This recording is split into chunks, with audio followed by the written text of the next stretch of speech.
It's not you guys. I love you.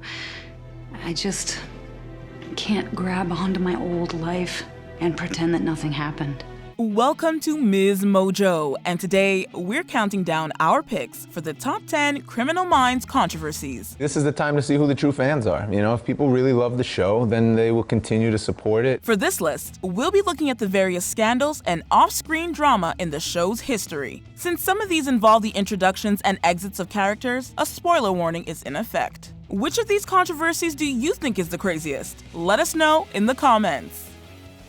Number 10. Jennifer Love Hewitt wasn't loved by fans. During its long run on CBS, Criminal Minds had several casting changes. We're gonna find her, Kate. Please don't hold back. Sometimes, fans take to new characters, like the Season 8 edition of linguistics expert Alex Blake, played by Jean Triplehorn. John, you heard him. Put it down. But when Jennifer Love Hewitt came on board to play SSA Kate Callahan in Season 10 as Blake's replacement, there was an uproar in the Criminal Minds fandom. Among the many criticisms, people didn't think the actress or the character fit into the BAU vibe. It's not really my crowd. What? You don't twerk? At one point, an online petition circulated calling for her removal. Hewitt's pregnancy was ultimately the reason she left at the end of the season, which mirrored her character's decision to resign and focus on her family. You'll always have a place here. Thank you. Number 9. Xenophobia in Criminal Minds Beyond Borders. Given the decades-long success of Criminal Minds, it's no surprise that CBS would want to produce a spin-off series. Get along. You know it? Yeah, it's the dark side of paradise. While their first attempt with Criminal Minds Suspect Behavior only lasted one season, the network gave it another shot with Criminal Minds Beyond Borders, which premiered in March of 2016. Clearly, there are differences between the Singaporean system and our own. So, for the sake of justice, let's make sure that due process is had by both the victim and the accused. Or soon, we could very easily have 2 dead Americans. The series followed the FBI's fictional international response team as they traveled overseas to save American tourists from crimes in foreign countries. Critics and audiences found the premise alone to be xenophobic, since non-Americans were always the antagonists. One particularly controversial episode was criticized for inaccurate depictions of Singapore's culture and for misrepresenting its legal system. Katie Hall committed murder, Agent Simmons.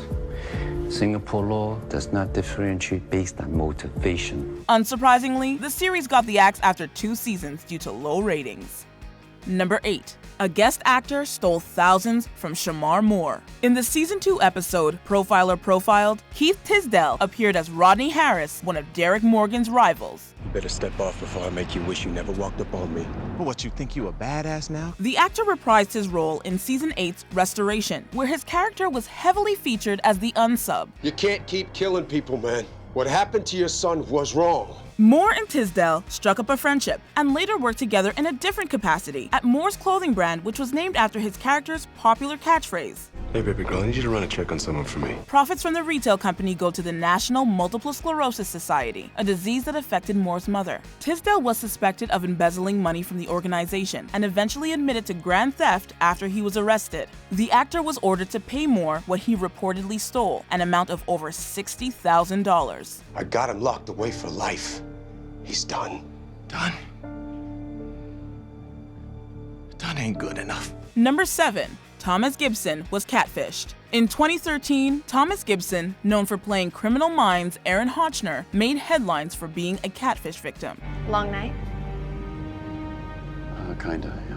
A woman leaked a video of the actor in a hot tub to the tabloids, claiming the two had been in an online relationship since she reached out to him on Twitter in 2011. After he discovered the photos of her were actually from adult film websites, his lawyers ordered the unnamed woman to cease contact. I've disappointed you, haven't I? Just like all the other men in your life. The video was taken while he was on a family vacation around December of 2012, at a time where he was separated from his wife. The scandal didn't seem to significantly tarnish his reputation, but that would come later. More on that in a bit. This is gonna be ugly. Number 6. Scott David's pay-to-play auditions. Casting director Scott David worked on Criminal Minds for over 10 years, while also running the Actors Link, a studio that offered workshop classes on auditioning. This practice, called pay to play, essentially charged actors a fee to audition in front of casting directors, who could potentially cast them in roles on the networks they worked for. House rules. You gotta pay to play. David and the Actors Link co-owner, Brett Weinstock, along with other workshops, were charged for violating California's Krikorian Talent Scam Prevention Act. David was let go from Criminal Minds in 2016 after The Hollywood Reporter published an investigation into LA's rise in pay-to-play auditioning. Number 5. Greg St. John's lawsuits. Criminal Minds' longtime director of photography, Greg St. John's, was allegedly accused of groping staffers as well as physically and verbally abusing several former and then current employees. He also purportedly threatened termination of employment, and in some cases did terminate employment of those who spoke up. In October 2018, crew members told Variety that St. John's behavior was reported to management on multiple occasions, but the DP continued to work there. He was let go after the Variety piece was published. 2 years later, California officials filed a lawsuit against St. John's and others, including the studios involved, Disney, ABC, and CBS. The complaint cited many claims, including sexual harassment, discrimination, and failure to investigate and prevent. Number 4. New women. In 2010, Criminal Minds stars AJ Cook and Paget Brewster were let go from the show. It can't be that simple. It is. The alleged reasoning was budget cuts, but it was soon revealed that the CBS higher-ups actually fired both actresses because they wanted to bring in a new female cast. She never made it off the table. In the second episode of season 6, titled JJ, it was explained that the character was on her way to a new job at the Pentagon. When do I leave? The end of the week. This marked Cook's last appearance, but Brewster's team negotiated an additional 17 episodes, meaning she had to keep working on a show she'd been fired from. With both characters being fan favorites, viewers were furious and set up a petition to have them rehired. Their wishes were granted, but not before things got even messier. She's alive. But we buried her. Number 3. The return, exit, and return of Paget Brewster. Agent Seaver. Sir. After Cook's exit, actress Rachel Nichols joined the cast in Season 6, Episode 10 as Ashley Seaver, FBI trainee and the daughter of an infamous serial killer. So you know everything my dad did then? I only know what I was told and what was in the papers. I don't have a lot of details. Her character was meant to replace JJ and eventually Emily, but fans weren't happy. In episode 18, JJ temporarily returns when Emily goes off to deal with Ian Doyle. Let's get to work.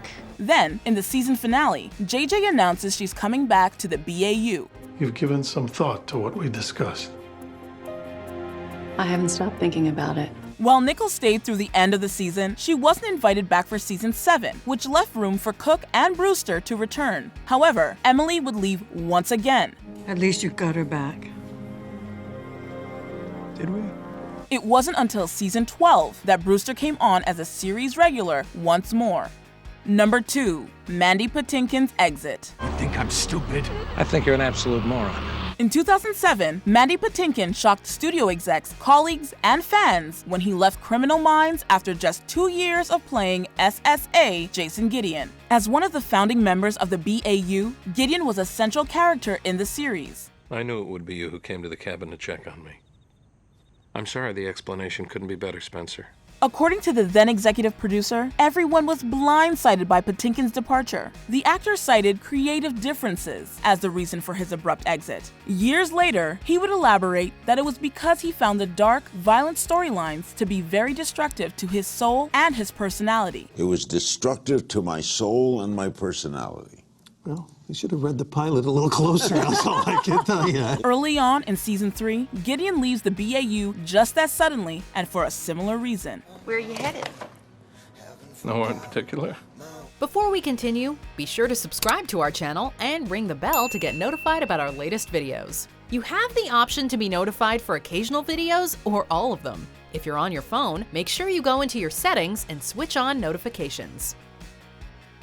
Number 1. Thomas Gibson's firing. For 12 seasons, Thomas Gibson played the stoic BAU unit chief, Aaron Hotchner. So time's of the essence. He's moving fast. We need to move faster.